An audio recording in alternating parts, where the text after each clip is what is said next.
Questa giornata è stata una giornata di presentazione delle attività educative, ma in realtà è stata anche una giornata per fare in modo che i nostri ospiti si sentano effettivamente a casa, che siano partecipi in tutte le attività anche proposte dai comuni.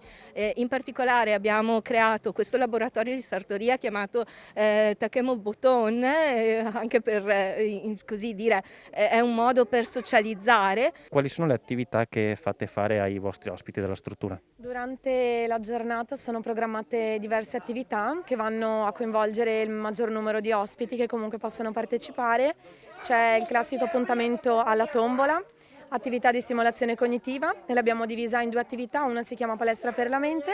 e una invece si chiama gruppo di scrittura, e sono due attività appunto che aiutano gli ospiti nella stimolazione cognitiva. Dopodiché abbiamo il classico appuntamento al laboratorio creativo manuale, e attraverso questo laboratorio cerchiamo di addobbare i nostri spazi comuni in modo da far vivere un senso di familiarità all'interno della struttura. Proponiamo delle attività volte a far emergere quelle che sono le loro passioni e la loro creatività, con la finalità, diciamo, di fare aggregazione, di far socializzare gli ospiti e quindi creare un senso di comunità. Attacchiamo il bottone e quindi le creazioni delle nostre sartine saranno poi esposte alla mostra del libro del Comune di Torre di Mosto, e quindi insomma avremo la possibilità di farci vedere, di far vedere quello che le nostre sarte riescono ancora a creare. È un piccolo modo per tornare verso la normalità e far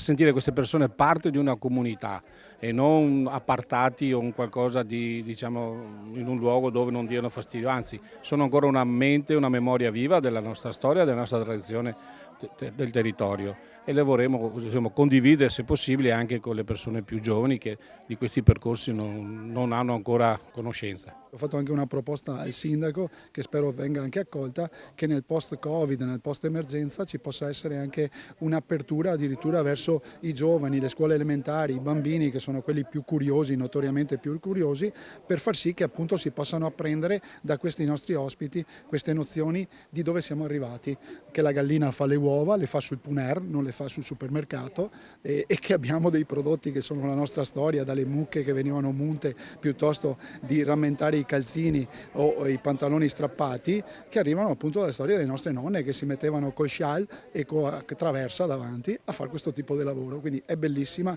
sta iniziativa, e quindi grazie alla dirigente del centro, ma soprattutto poi agli operatori e ai tanti volontari che si adoperano in queste iniziative che sono pregevoli.